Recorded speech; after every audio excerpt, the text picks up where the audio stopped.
What is good, ladies and gentlemen? Welcome back to another episode with your boys, Buds here. And, brought to my attention that some people were not happy about how, I guess, I narrated our podcast. So we're going to start with the important stuff first. Oh, there you go. Because that's what people want, and we are here to give the people what they want. Get to the meat and potatoes. Get to the, yes, like you said, meat and potatoes. So, right off the rip, we're going to go ahead and start with the recap of week 4, and I think it's only fair that we start with the Giants, who did make a quarterback change. They went to their rookie Jackson Dart. He came in and got his victory against the Chargers. Funny fact, he is now only the second quarterback in Giants history to beat the Chargers. So, first quarterback to do that since 98. God damn, I was 5. Damn, you're old. Damn. He's also the first quarterback in over the last 20 years to win his first career start versus a team that was 3-0 or better. So shout out to the Chargers for helping make history right there, allowing Jackson Dart to make that. Chargers getting the Chargers shouldn't have lost that game. That was a bad loss. But we knew it was going to come. We knew at some point the Chargers would make some mistakes. We're just used to seeing that when they're in our division. We're just kind of used to the Chargers starting to slowly come back down to earth. Yep. Like they normally do. They kind of were on a high of beating us, and they had a couple other wins, and it's like, well, I mean, like, just coming up for the Chargers to kind of like plateaued out a little sooner than I thought they were going to. Yes. But I mean, you know, like that's a horrible loss that you shouldn't have on your resume. If I'm the Chargers, like you can't afford bad losses like that. No, you Not cannot. with how the Chiefs are starting to look. You know, obviously the Raiders, they're looking like they're about to boot the season anyways, being 1-3.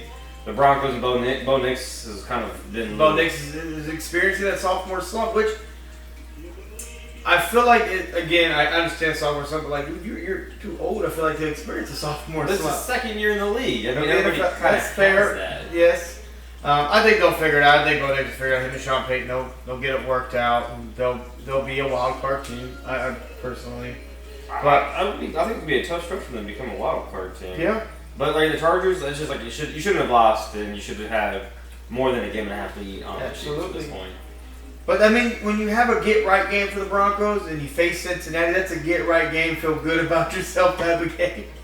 Yeah. I mean, they won 28-3.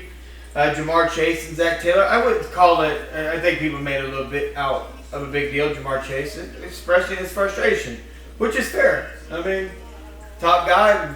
I think he had 8 targets and only 5 catches for like 22 yards. As fantasy owners of Jamar Chase, we're feeling it, okay? Like We needed them 7 points. I needed the 7 points to help get the victory, but the owners of Jamar Chase, You're feeling it right now. We're feeling like, oops, drafting him, you know, top 3 in the league. What is, you know, Are probably you speaking from experience? I'm speaking from experience. I wish I picked him at 3 or 2, but I can grab that bitch at 1. Another game that we need to talk about from week 4 is the Dolphins and Jets game. Tyreek Hill went down with a gruesome knee injury, and be very curious to see what's next for Tyreek Hill. Like if he's, he's already pretty much came out and said that he plans on coming back. Boy, it's gonna be a tough. I think it's at least he's all gone next year, I would assume. It sounds like he probably won't be gone. Well, like it's crazy too is that his contract with the Dolphins can be fully voided with like pretty much no dead money going into next offseason. There's no more guaranteed money on his contract, Yep. so he could end up being a free agent that's rehabbing the knee injury. But it was gruesome. But it was kind of like best worst case scenario where like there was no artery damage. There was obviously Torn multiple ligaments, and I think it was his ACL that's been confirmed that. It tore. There was nothing else about like an MCL that was torn. No. Just other, ligaments in the knee, and it was knee dislocation. So I mean, I think he'll be able to come back. Maybe not. I mean, like he might be able to come back halfway through the season next year. Just kind of depending on the rehab. I mean, he's a freak of nature. He is physically. So I think I hope he comes back better, stronger, and hopefully in a better situation. Mentally with everything that's going on off the field that the announcers love to remind everybody about. But what I would kind of ask is like, how was dude so like cheery and happy and clappy? That was my whole thing. The dude was so excited, and I'm sitting here thinking like, when you see the other people that have gone down with knee injuries like that, you don't see their face. They got themselves covered up with a towel. That dude was celebrating like he had just won a championship. Like, he was probably thinking like, damn, like I ain't got to be on this trash ass team. I ain't got to worry about Tua underthrowing a ball to me. I mean, we can both agree that was the worst press conference by a head coach I think I've ever seen in my life. Mike McDaniel, like,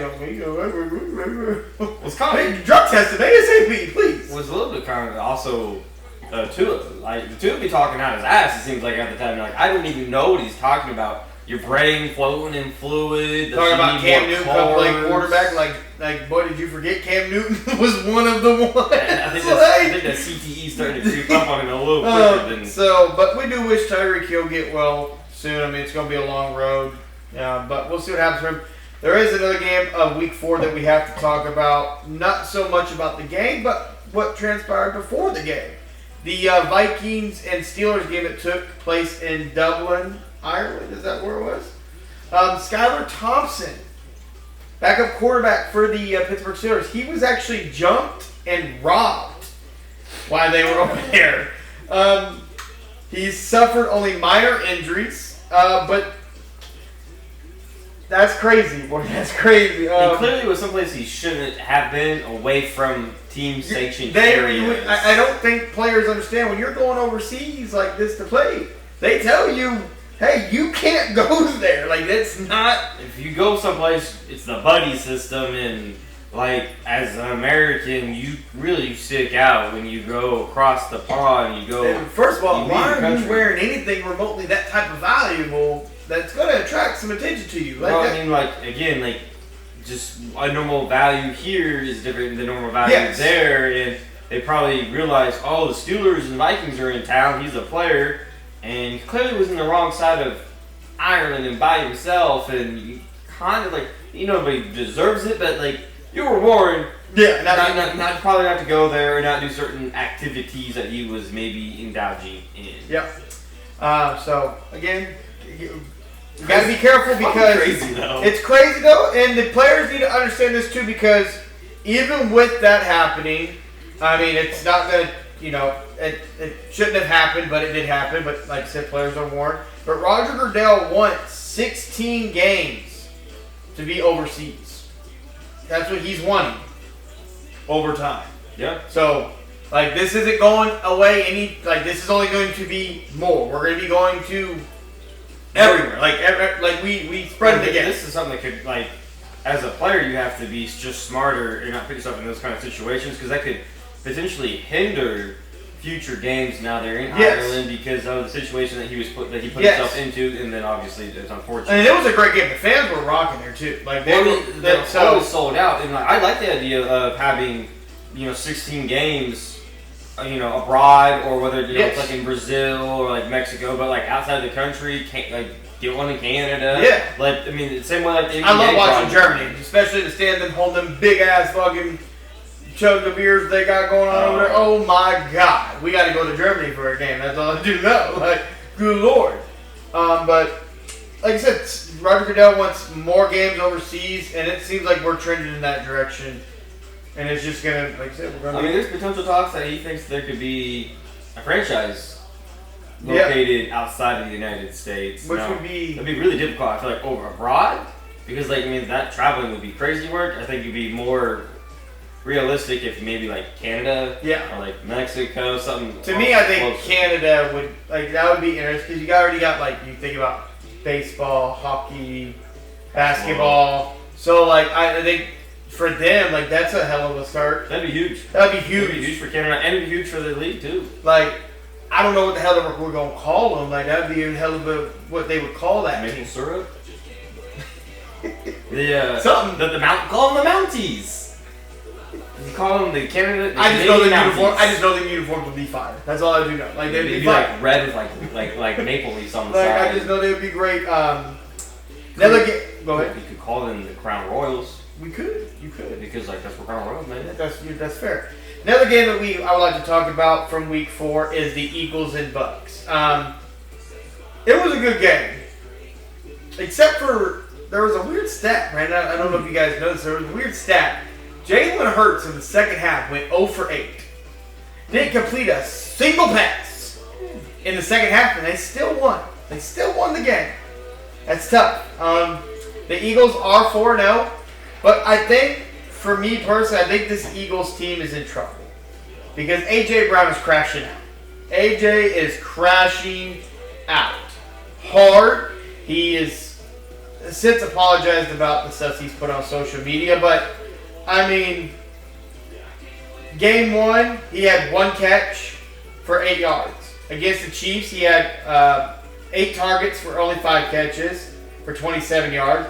Then, against the Rams, he had 10 targets for 6 catches, 109 yards.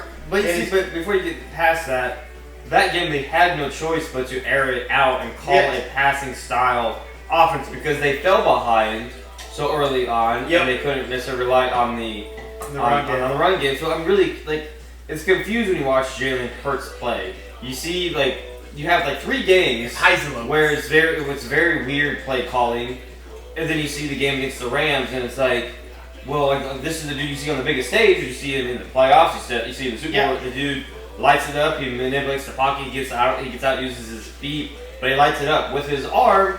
And then you have, the following week where he can't even complete a goddamn pass in the second half. Again, the game against the Bucs, he had 9 targets for only 2 catches and 7 yards. AJ's crashing. but A.J. Brown is one of the top premier wide receivers in the league, so rightfully so he's wanting his look, but people are like, well, you had 9 targets. But not all targets are equal. No. When you throw me 3 jump balls and the ball goes out of bounds, you dirt a couple at my feet, or it's really just kind of a throwaway in my direction, sure, does it go down to the target? I guess. Yeah. But where's my play call? Why can't we just opening play, throw me the ball. Give me a screen. Give me a bubble screen. Give me something where I can kind of stay involved throughout the game. That's all any top wide receiver wants is just to kind of stay. And this involved. this isn't just been this year long. This has been a recurring for the last year too. You can really say for the last 3-ish years, it's kind of been probably the past 2. But these last 2 years for sure. And so. The passing game there is not looking good. Saquon Barkley is not looking good. But again, everyone's he's not really getting the rushing yards. Again, a lot of his rushing yards, almost every game last year, he just broke a big run for 40, 60, 80 yards. He had a big run every game that usually kind of was the icing on the cake to put the game away or whatever they needed. He was able to do it, and it seems like that offensive line has regressed a little bit too for the Eagles and the play calling.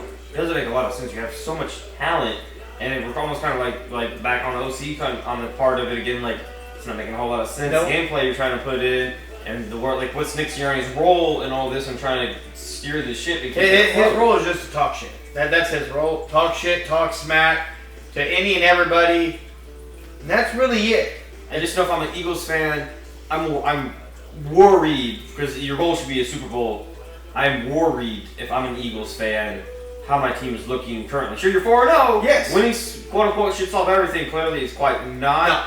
But not all wins are created equally. But you're 4-0, so you gotta be happy about that. But long term, looking how you're looking, it's not great. And honestly, I would put almost good money that A.J. Brown will be traded at some point during this season. You think this season? I was gonna say if not this season. It'd be definitely off-season getting traded, but I think he's traded mid-season. It could be, that's a big potential. And honestly, I think you start stirring up a little bit more drama. I think they do move them. We don't need you. We have Saquon. They have Devontae Smith. They have Goddard. Even Smith is he hasn't. We haven't talked about Smith, but he's not even really catching the ball either. When you really don't get the looks, you don't have the game play schedule around you. Like I said, I agree with you. I just don't understand their play calling. And again, Eagles fans, you should be feeling great to it 4-0, like you should. But at the same time, hasn't that been a great 4-0 start in some aspects? But 4-0 still 4-0. I just really hope he gets traded, and I hope it's weird to hope for this, but I would love to see A.J. Brown on the Buffalo Bills. Boy, him and Josh Allen scared me. That scared the shit out. I think if Buffalo could make a trade like that happen, I think they're the lock out of the AFC to go to the Super Bowl. A.J. Brown with that dude right there. With James Cook on the back of Wish and how they actually call the game. Yeah. It would be a scary sight to see. Yep. Another game from Week 4 that needed to be talked about because two bonehead plays pretty much cost this team a victory. The Colts and Rams game. That was a great game to watch. Obviously, the Colts lost their first game of the season to the Rams, but they probably shouldn't have lost the game. I mean, Mitchell had a touchdown, and he fumbled it through the back of the end zone, being dumb. Rookie mistake. That cost you 7 points. Then he stopped a Jonathan Taylor touchdown with a holding penalty. And they asked the head coach of the Colts if he was playing this week. And head coach said, we'll play it by ear. I'm like, dude ain't playing this week. Like, but when you hear something like that, you ain't playing, bro. Like, the doghouse. Like, you have to play smarter than that. But I mean, Danny Dimes though still on a whole different level. Danny Dimes is looking great, and it just comes to show you that again. Sometimes you could. I'm not saying that we've been wrong about Daniel Jones, but again, when you've ridden the ship, sometimes you just got to land in the right situation. The right people around you, the right coaches around you. Coaching matters too. Like, I think people forget coaching matters more so, not maybe head coach, but maybe like who the fuck your OC is. Like, are you playing to my strategies? And right now they are playing to Daniel Jones' strategies. And it's working. I didn't expect this from Daniel Jones. Like, this is kind of got like a Sam Darnold feel-good story to it. Potentially. Like, only 4 weeks into the season. Even Sam Darnold's still, like, in a way, still kind of replicating what he did in Minnesota. He's pretty much on the same kind of trajectory. Not like, number of wise as high. Because, I mean, like, you got no Jetta, but you got, Jackson over there in Seattle. So, like, I mean, Sam Darnold's still looking good. Seattle's still playing great ball. So, like I said, like something, it helps, like, sometimes, like, you just need that fresh start. And, like, we've seen it now back-to-back years with a quarterback changing teams and kind of getting that fresh start. I mean, we've even kind of seen it now with the, oddly kind of weirdly enough, with the Niners. Yeah. Which we're going to get to that. We're going to get to that one. 2 more games I want to recap from Week 4. Our Kansas City Chiefs, Baltimore Ravens. We got to talk about it. We got to talk about it because there was a lot of chatter out there in our mainstream sports media and even people that talk sports like we do. This is a big game for the Chiefs. Like, this doesn't matter for Baltimore. This matters more for the Chiefs. Not a lot of people picked the Chiefs to win this game, and you look at the score, and it was 37-20. In all reality, it was 37-13. Baltimore got a touchdown in garbage time, but just to make it look, cover some points there. But Patrick Mahomes looked great. Defense looked phenomenal as well.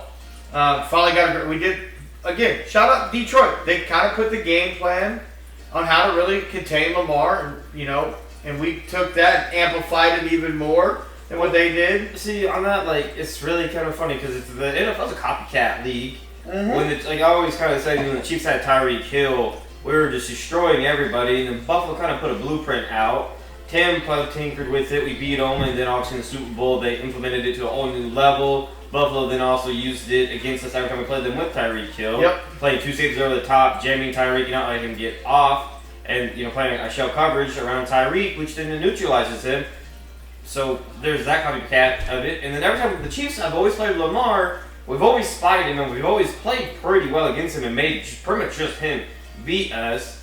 But coming into this week, they played the Lions, and the Lions, I think, was like 7 sacks on Lamar. And they just completely just dismantled that offense. I mean, they still scored. Don't get it twisted, but they put a solid blueprint out there. Legitimately, you saw the Chiefs take that blueprint and had Nick Bolton or Lou Chanel always spied. You had to spy Lamar. And as soon as they saw him, boom, right at him. That was the change, was versus trying to always shadow him or kind of stay back in coverage. If you have a gap and shoot it, and you have to be disciplined as hell on the outside for your DN. And they did to keep the contain. So when the guy shoots, you collapse. And the Chiefs did a great job of that. I love this game. The only part about this game that I hated, and if you were a Chiefs fan or just anybody that was watching this game, you just kept hearing during the game when we were pretty much after Baltimore got that first touch, and after that, Kansas City pretty much controlled this game the rest of the way. But every time you heard, well, Baltimore's depleted. They got injuries. This isn't the same team. I'm like, wow, so now all of a sudden we care about injuries. Like, that's crazy. Let's go back a couple weeks. on First Take when they were talking about the injuries to the Chiefs. What did Cam Newton say? Whip-de-doo. Go out there and play. We do not care. That's the only part of the game I didn't like. The announcers were just doing it from pretty much the third quarter on. Well, they're hurt. Lamar Jackson went out of the game in the third quarter with his make-believe ice pack on his hamstring. Hey, look, he's out 2 to 4 potentially. Yeah, 2 to 3 games. We'll miss 2 to 3 games with a hamstring injury, and they're 1-3 right now. That's. Well, for Lamar being such a mobile quarterback and being so mobile, he really does have to be out for that, like a Mahomes or like a Matthew Stafford or Jordan Love could potentially Herbert could probably play through something like that. But a guy that moves around. Relies on his legs so much. But I think it's crazy to the media and everything's like, well, the Ravens, they're not really the Ravens because they're hurt. Lamar needs more help. How much more help does the old boy need? You have to play through injuries. Again, the Niners, I don't even know half they're using the Chiefs wide receiver core from 3-4 Super Bowls ago. God, they got to catching the ball. I mean, they lost both. I mean, they're also depleted, but they're still out there playing and winning games. The Chiefs' offense has been depleted with skilled guys the past 3 to 2 years. Yep, and still winning. Got no so what? That sucks. This is just that game right there. For the common fan, maybe you're not the fan of those two teams, it just showed you that there is a standard difference when it comes to certain teams and certain players. And Lamar Jackson, again, I love Lamar Jackson. I want to make that very clear. But he is held to a very different standard than our quarterback, Patrick Mahomes.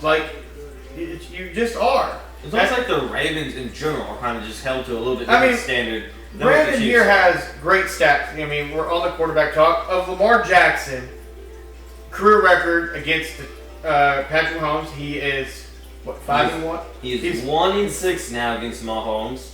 He has a 58. So this is what Lamar is. He has a 58 completion percentage against the Chiefs. Total yards per game against us is 283. Yards per pass 6.6. Touchdowns to turnover ratio, so fumbles and interceptions, 10 tutties to 9 turnovers. Passer rating of an 81. Now our boy Mahomes against Lamar Jackson and the Ravens has about a 72% completion percentage, 334 total yards, yards per pass 8.3, touchdowns to turnovers 22 to 3 with a 116.5 passer rating. So, we all know how great the Ravens defense is and how great the Ravens are in the era that, the Ravens have always been good in our lifetime, and Mahomes is 6-1 against Lamar, and Mahomes gets up for these games. Your quarterback is supposed to get up for these games and match the guy across from them. Mahomes gets up for that, and it seems like, Lamar struggles just a little bit in that. Well, sure, maybe it's just a Mahomes thing. Because Mahomes is intimidating, right? Well, let's just talk about Josh Allen. He's off in the AFC. Well, unfortunately, when it matters most, Josh Allen is 2-0 in the playoffs against Lamar Jackson. Overall, Josh Allen is 4-2 against Lamar Jackson. So, again, he struggles against the elite of the elite quarterbacks in the NFL. But a funny side note, who he is amazing against, Joe Burrow.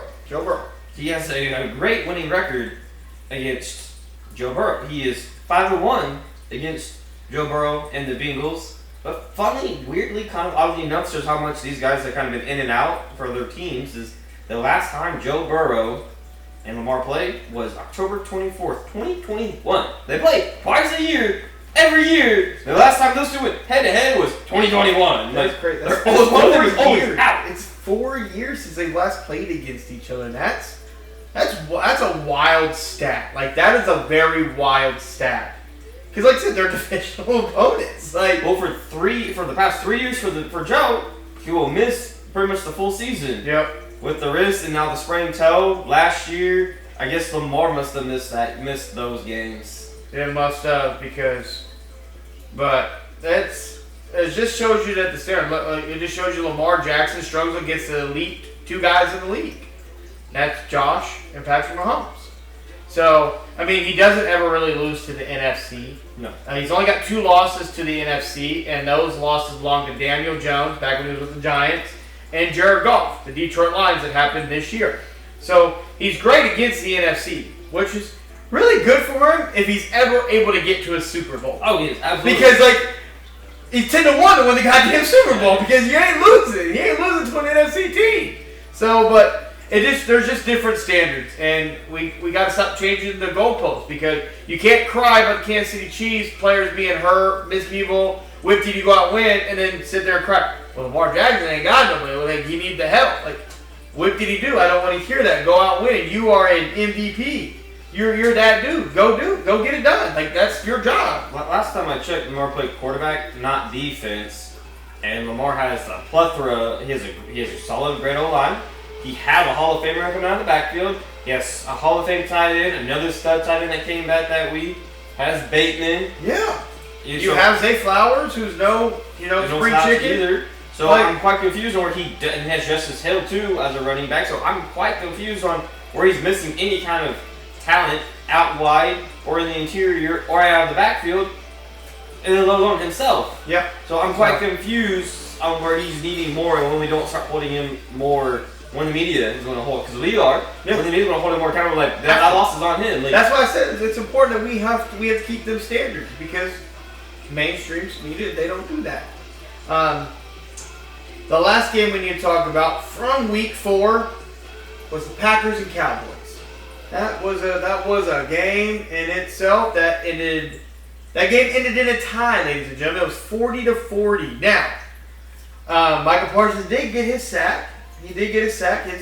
A game-saving sack. He did.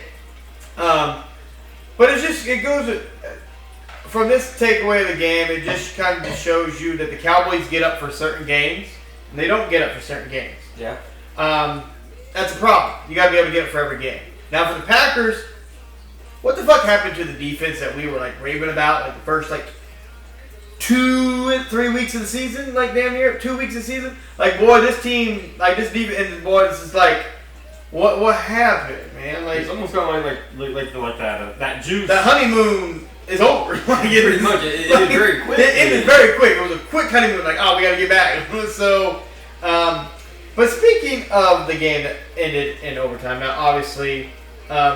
Do you think we need to fix the overtime rules? Do you think that maybe we need to adapt the college overtime rule, but not start at the 20, start at the 50? No, I don't like that in the NFL. To me, that doesn't really intrigue me. It's fun and it's cool in college, but I don't like it. I think what you just in the regular, because like the postseason, as everybody found out a few years back in the Super Bowl, they got more informed about it. But the regular season, I think the quarters are 15 minutes. Mm-hmm. Overtime, it's 10. Make it 15 minutes, give everybody 3 timeouts, and give everybody a chance to score. If you kick a field goal, I should be able to go down, and if I kick a field goal, what I'm saying is make it 15 minutes. Give me back to 5 minutes. Okay. What's that 5 minutes really doing? That's not going to increase injuries, because that's what everyone's kind of you try to avoid. If you have to play one more full quarter, you got to play one more full quarter of football, but.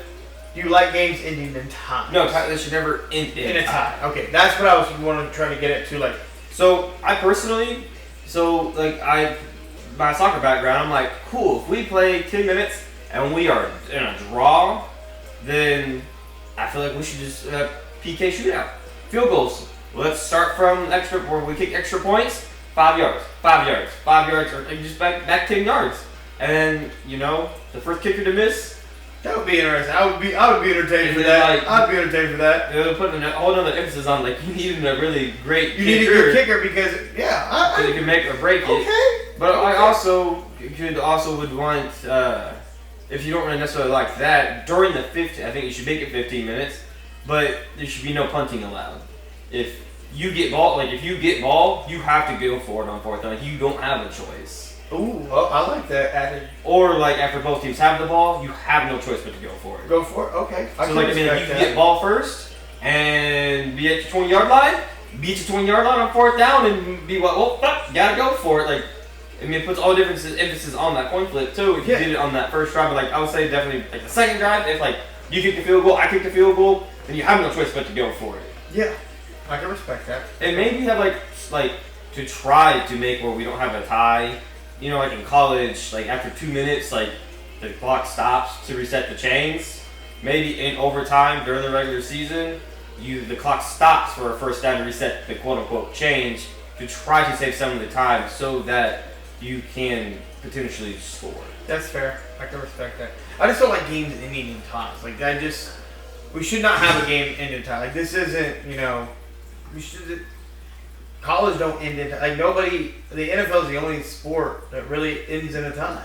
I mean, hockey can end in a tie. Well, yes. Soccer can end in a tie. But they also have like shootouts where they tried not to end it in a tie. Yeah. Soccer, there's shootouts to try to not end it in a tie. The NFL, nope, we're just not going like. We give you overtime. That's it. Like, that's what we can do. That's why. So we had Thursday night game last night, and it went to overtime as well.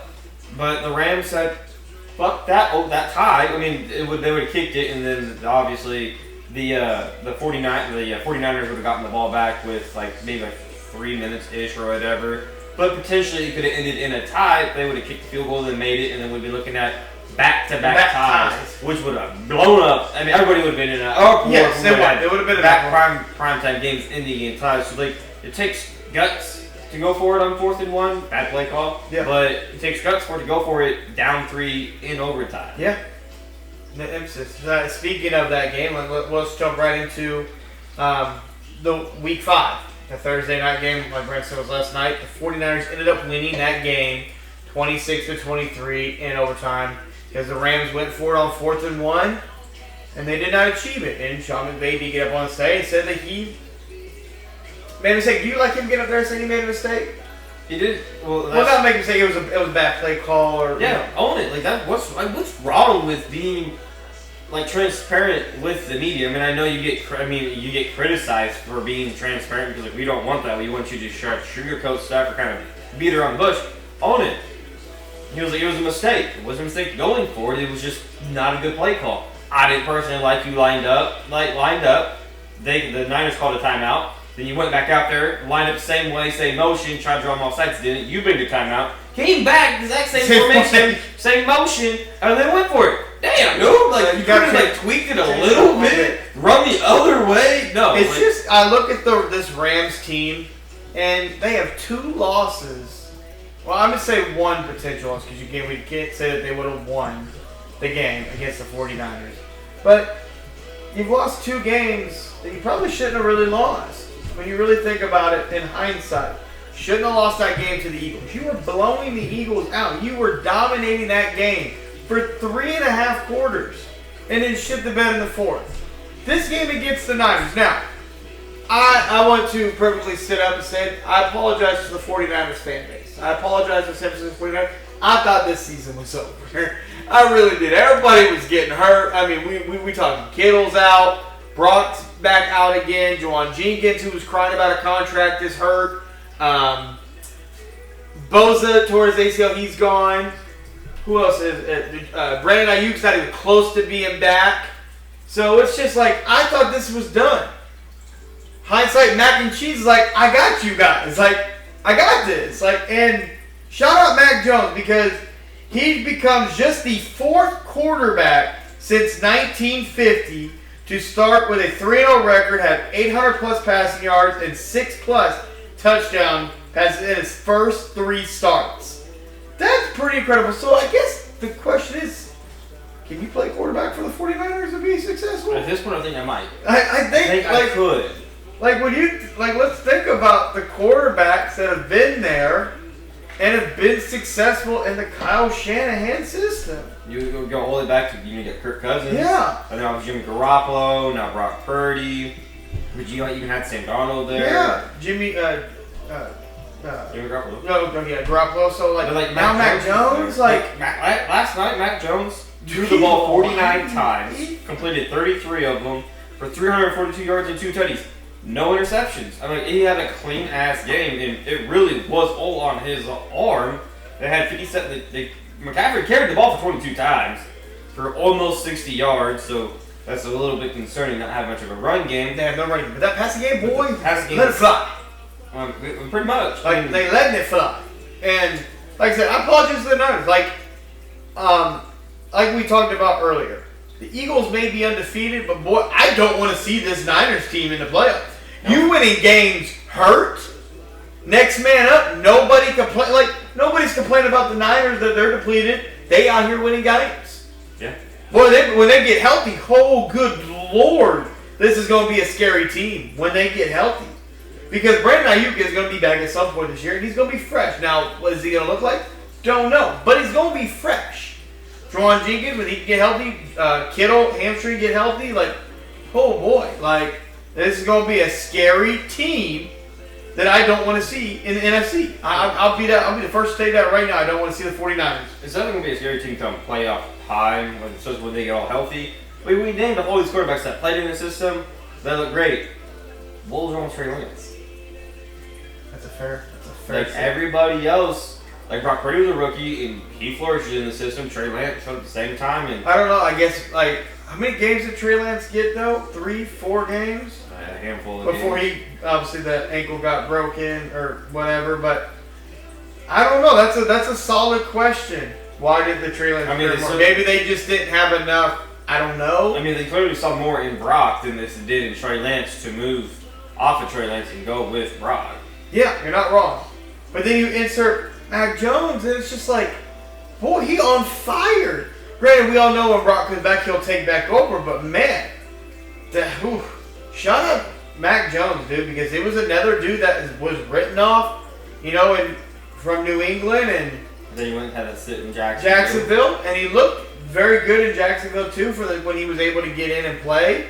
Now he's sitting over there. But he's looking good. He's definitely going to land on a roster next year. Could we potentially see, I guess, him be the next year's comeback quarterback of the year, landing on a roster, being the starting guy, and kind of being rejuvenized? He could be like a third year in a row story. Last year was Sam Darnold. This year, Daniel Jones. We could be looking at potentially next year Mac Jones having his come out party too. So, granted, we're seeing it right now, but man, Bengals, maybe you should make the call for Mac Jones. Maybe you should make the call. If I'm Daniel Jones, I'm vetoing the trade. Don't send me behind that line. Don't you do that to me. But shout out to the Niners, man. Rams just got to be able to figure out to play 4 solid quarters. I just feel like at times we're looking at this Rams team, and they are not playing 4 solid quarters. They give you 3 games, and then it seems like they're just. In totality. But Matthew Stafford's playing at an MVP level, leading the league. I mean, dude, balling. I think in totality, at the end of the day, I think the Rams will be right there for the division. Yes. Even a trip to the Super Bowl. I think the Rams is one of the handful of contenders coming out of the NFC, but. I mean, you gotta love if you're the Rams, the rebuilt roster that you. I mean, the Rams are 3-2. I mean, for the 49ers are 4-1. Seattle's 3-1. You're 3-2. The Cardinals are 2-2. That division is always competitive, and so we'll see what happens there for sure. The next quarterback controversy. We'll just go like this. So the Vikings and Browns play in London. This week, Joe Flacco's been benched. Yeah. Finally. I guess you could say finally. Sleepy Joe is done. I don't think they'll be going back to Joe Flacco as the starting quarterback at all. I don't think so. But I guess Dylan Gabriel is getting the start for people that may not know. He is getting the start. But I guess it's a weird thing that Shador is staying the third quarterback. I don't understand that one. Like why? I guess this whole Shador thing in Cleveland. I'm still trying to wrap my head why the fuck Cleveland's got him. Considering he doesn't even run the scout team half the time. And people getting mad at him for talking to the media. It's not his fault. You scheduled me to talk to the media. I got to talk to the media. So who's really at fault here? Well, what picture are you trying to paint? Well, I'm just really confused. Like, you have 2 rookies you drafted. Obviously, Joe Flacco wasn't the answer. He got to start the season because he probably won the job being the veteran that he is. Yeah. But at what point do you, as a franchise, try to figure out of these 2 rookies, do any one of them feel like they fit the bill of being your franchise guy? Because you have a lot of draft capital going into the next year. necessarily saying there's any elite talent quarterback coming out that that could be potentially that guy. We're far from that, but you have 2 rookies. You should probably figure out what the fuck they are versus burying somebody, on 3rd string, but promoting the other one to 1st string and not making the 3rd string guy the 2nd string guy. Like you at some point, not even trying to give that guy any reps anywhere. Every time they show Shador at practice, he's by himself, practicing, trying to get the reps in, work on his mechanics. Because again, he doesn't get any first reps. one in the facility, that's facts. Last one to leave, that's facts. Picking up extra workout, those are facts. So I don't get it. But again, Dylan Gabriel's going to get the start, and he's going up against a Vikings defense that's ranked 5th in the league. So hell of a first start. You got to start sometime. But that's. Well, on the Shador thing, he had when he came back, and we talked about he had that opportunities to be drafted elsewhere, but he was like, no, because I want an opportunity to start. Well, he could be starting right now. Yeah. For the Baltimore Ravens. Yeah, Baltimore Ravens. That was a team that wanted him. So again, it was decisions made by him. Again, at hindsight, I understood it. You don't think Lamar Jackson's ever going to go down, but we'll have to wait and see what happens. I truly do think at some point they're going to have to put Shador in at this season. You're going to have to. It's inevitable at this point. You would like to think so, but it's the Browns organization. Nobody has ever said the Brown organization is a well-run organization. No. They're probably one of the most dysfunctional organizations in the NFL. Yeah. And it's probably not even close. It's not close. One of the quarterbacks, though, I want to talk about before we completely get off the quarterbacks let's get. is Cam Ward with the Tennessee Titans. Yeah.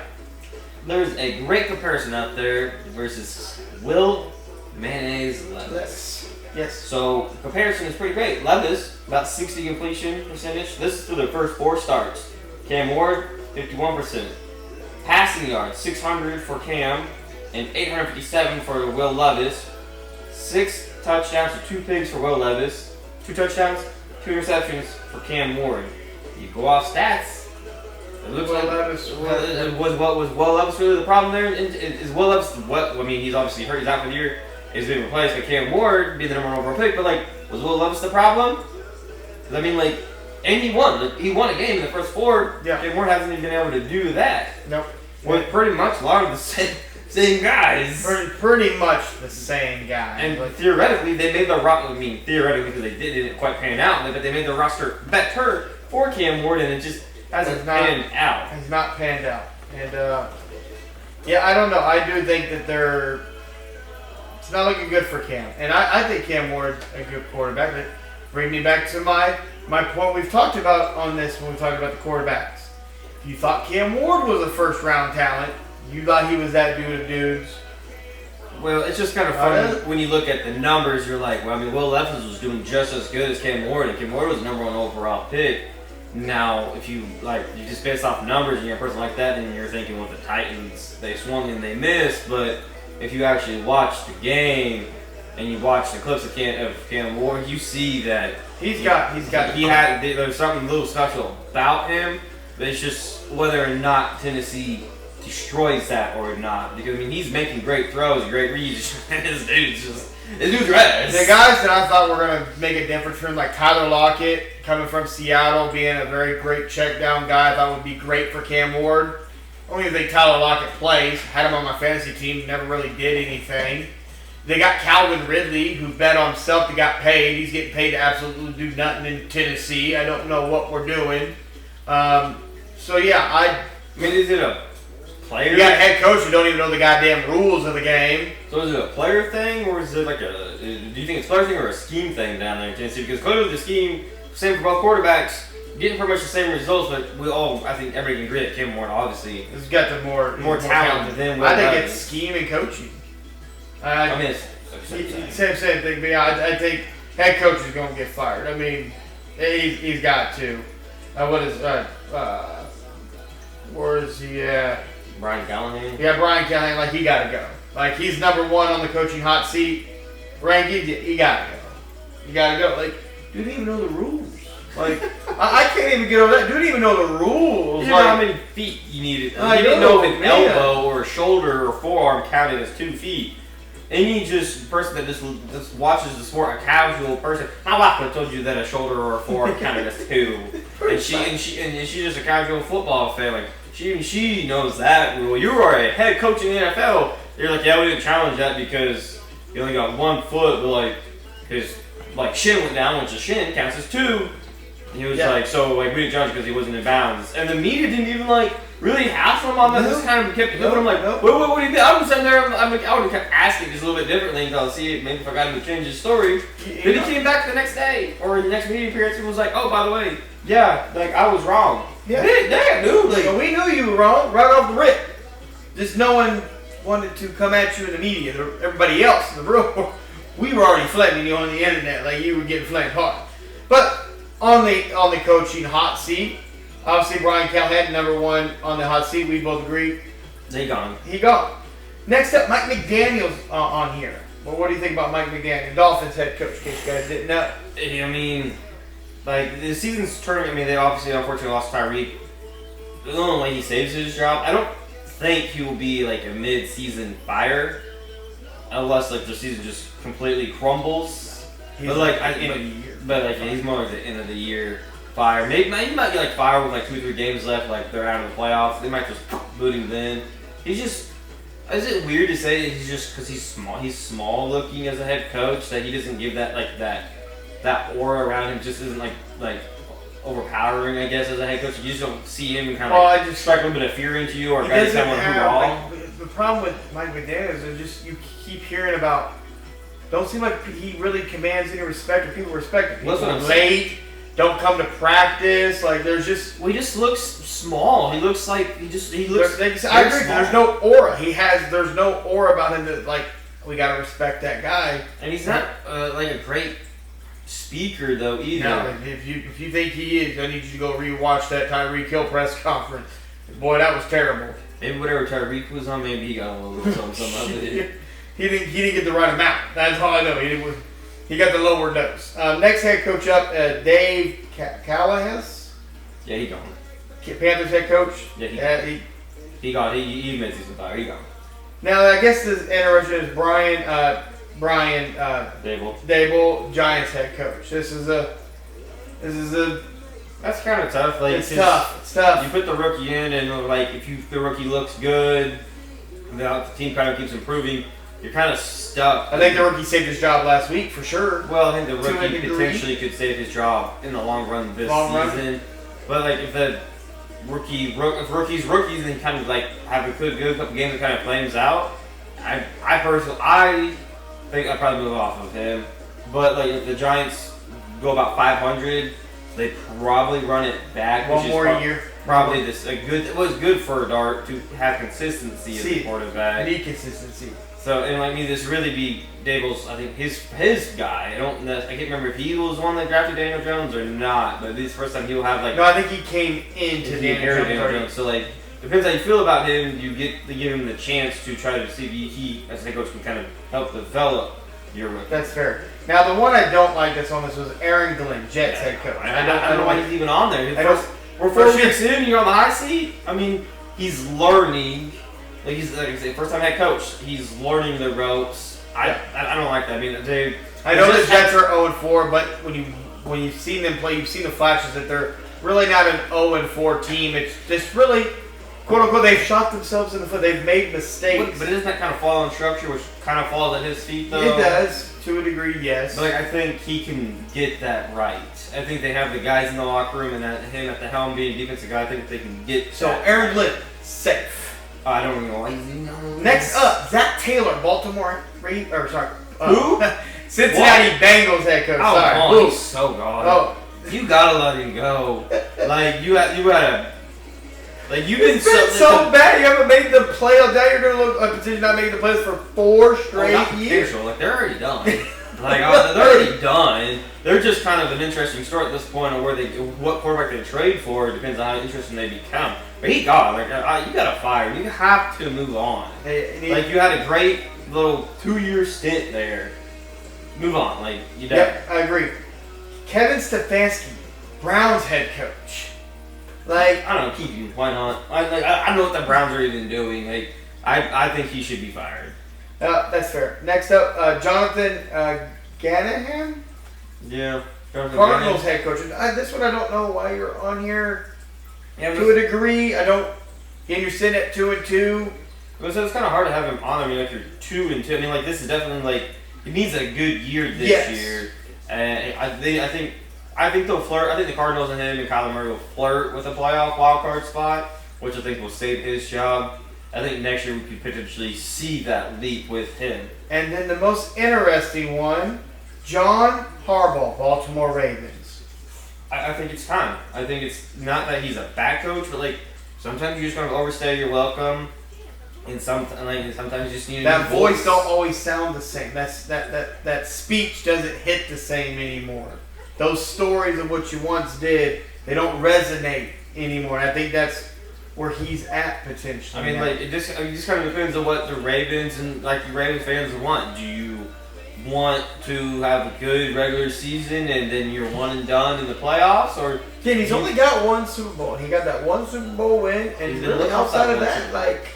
Well, you mean you said the same thing kind of about Mike Tomlin and the Steelers, and people kind of call him for his head, but they've also not really had a quarterback, so like it's kind of hard to move off of a stable head coach when. Especially when you're still winning, like not losing record, like yes. But like in Harbaugh's case, you have the guy. If you have a great roster, you have a great organization, you're not getting it done. At some point, like you have to move off of him to try to get a fresh vibe in there, which I think the Ravens they need a fresh voice, they need a fresh look.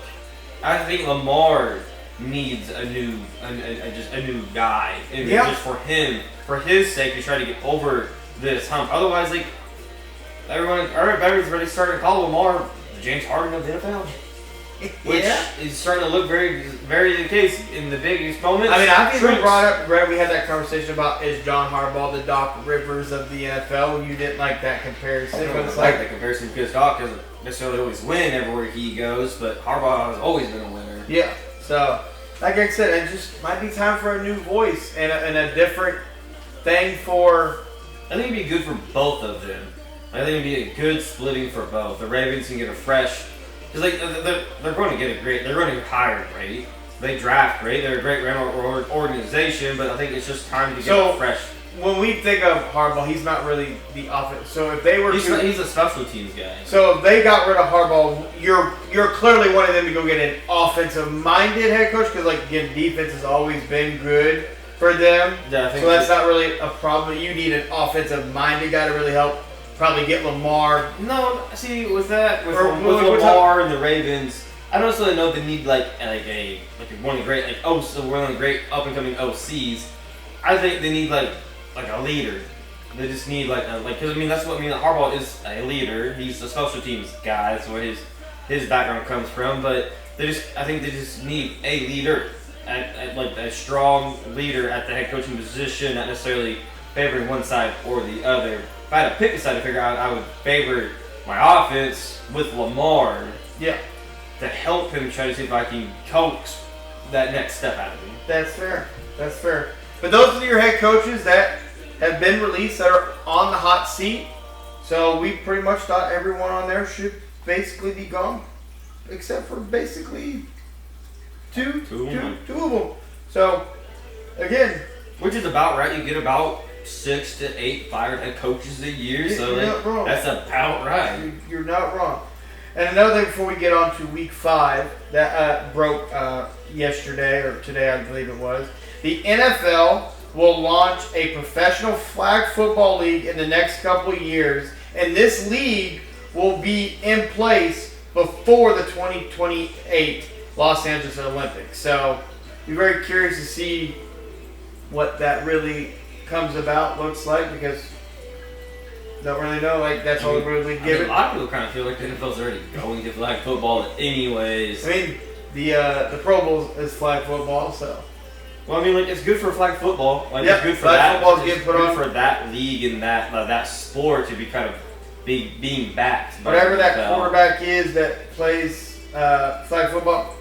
Come on over to see if you can make it in the NFL flag football. Let's see if you still that. Let's see if you still that dude. Let's see it. Now let's get over to our Week 5 matchups. Who's picking this week, Brandon? Who's doing the picking? Well, I picked last week, So you get to go. all right, so we got Vikings and Rams. So we have 49ers at Rams. Well, I said Rams, and I was wrong. You were so definitely wrong. I'm off to a bad start. You're already 0-1. I'm already on 1. Vikings at Browns. Vikings. I don't have to. How did Daniel Gabriel plays though? I think he'll get a touchdown, but I think he's going to throw 2 picks. Do you think we're going to see any kind of can we watch quarterback play? Do you get any kind of like special little vibes? Think we're going to see anything kind of special out of him, or are you just going to? Well, if you're, I guess for this game, I would like to see the scheme that they draw up for Dylan Gabriel. But what are you giving him? You know, Cowboys, Jets. I'm gonna say the Jets. The Cowboys are coming off that tie game, that high. This is the game where they're gonna get got by the Jets. Jets will get their first win of the season. Giants, Saints. Giants. Boy, Scabito and Jackson Dart, boy, they're going to go crazy. I love Scabito, man. I will get me a Scabito jersey. I'm a cheese man, but I will get me a Scabito jersey. It's a little far. It's a little far. Raiders, Colts. Colts. Danny Dimes, baby. Dolphins, Panthers. Give me the Panthers. Really? Give me the Panthers. You're going to take Bryce Young, huh? I'm going to go Bryce Young. All right. Let's take the guy that doesn't have CTE. Well, he can barely see over his offensive line, so you can get the midget that can't see over the old line and has to jump to throw it, or the guy with CTE that's talking about carbs and floating in the brain. Yep. All right, so we got Broncos at Eagles. Eagles, but I really hope the Broncos win. I think this is upset. I think the Broncos get them just based off that defense. Yeah. Texans at Ravens. Texans. Poor Ravens are injured. You know, we gotta feel sorry for them. They're injured. Gotta feel bad. Gotta feel bad. Titans, Cardinals. Cardinals. Yeah. Sorry, Cam, we're not getting the first one yet. Yeah. No. Buccaneers, Seahawks. Now this is gonna be a good game, but I'm taking the Bucs. They're a little upset. They felt like they should have won that game against the Eagles, especially when you know, guy doesn't complete a pass against you in the second half and you still lose. Give me the Bucs. Yeah, I mean that's a pick me game like that. That game is tough. It's definitely. Not saying the Seahawks can't win the game because again they can. They're playing well, defense looking great, but I'm gonna roll with Baker Mayfield and the Bucs as they're rolling. Do we get a little like MVP Baker? That sounds like coming out of you a little bit. A little bit, yeah. We're on that Baker hype train this year. Baker, yeah. All right, we got Lions and the Bengals. Lions, boy, trust me, I got the Lions offense ready to go on my fantasy team, boy. We about to pop off. Can you let Jamar Chase pop off a little? Just a little. Commanders, Chargers. Commanders, Jalen Daniels is back. I'm going Commanders, baby. Chargers are going to lose 2 weeks in a row. Patriots, Bills. I think this is a get-me game. Give me the Patriots. This could be a get-me game. Like, it's a primetime game, but it's at Buffalo, so I think I'll take the home team. Then we have our Kansas City Chiefs versus the Jacksonville Jaguars Monday night. For a lot of the guys that don't know, Jacksonville has the #1 turnover defense, but poor Travis Hunter's going to have to figure out real quickly he ain't covering Worthy. Where Juju at? Give me my Kansas City Chiefs, dog. I just know if we allow Travis to get off, I'm so here to see Travis Hunter play both sides. I'm very intrigued for that aspect. Get to see him on actual prime I time. hope you like the fuck out of him. I don't want him to get off on us. Not even goddamn remotely do I want us to be the team that allows him to get his first tutty, first 100 yards. Yeah. Like, no, Mahomes better not give him a goddamn interception. Yeah. Like, I'm happy to be able to see Travis Hunter on a primetime game. Because you're not going to see him too much on primetime because it's Jacksonville, unfortunately. So, but yeah, those are my picks. Even though the Jaguars have been playing decent ball of late. Not wrong. You are not wrong. I mean, they are 3-1. So, I mean, like I said, they're playing good ball. The defense is playing very well. They're creating more opportunities for the offense. And that's the name of the game, you know. They're winning the turnover battle because they're getting the turnovers. So I just hope I hope we give Travis Hunter his welcome to the league moment. Yep. I think he'll get it. Offense or defensively? What do you think? No, he's going to get it when he's on the defense side of the ball. and he's going live thinking he can cover Worthy, and he looked back, and next thing you know, where the fuck did he go? I hope I said just kind of like plows him over. Just like he's gonna, but you know, like I'm here for Travis Hunter, but like I said, this not against my team. Like not against my team. I think he'll start out on Worthy, and then he'll very quickly. Where the fuck Juju at? Where's Thornton at? Like, you give me somebody else, coach. Like, let me move to the offense side. Travis, I'm coming. Like, I'm coming back over. But those are the week 5s. The only other thing in the NFL that we need to talk about that was some news. Bad Bunny is going to be headlining the Super Bowl halftime show. Going to be a little different. None of his songs are in English, but he puts out great music. I mean, it's a vibe and whatnot. They had a chance to land Taylor Swift. They did. And I would say the NFL fumbled it. She just wanted the rights to the performance. Yeah. So, like, I mean, she don't need the publicity. No, that's why you needed her more than she really needed you. Pretty much. Like, I mean, like, you could have had, you know, the spectacle of Kansas City Chiefs, Travis Kelce, Taylor Swift doing the halftime show for Travis in Kansas City. The conspiracy theories would have been. I would have been here for it long as it worked out in our favor. Yeah. I don't care. Like, another ring.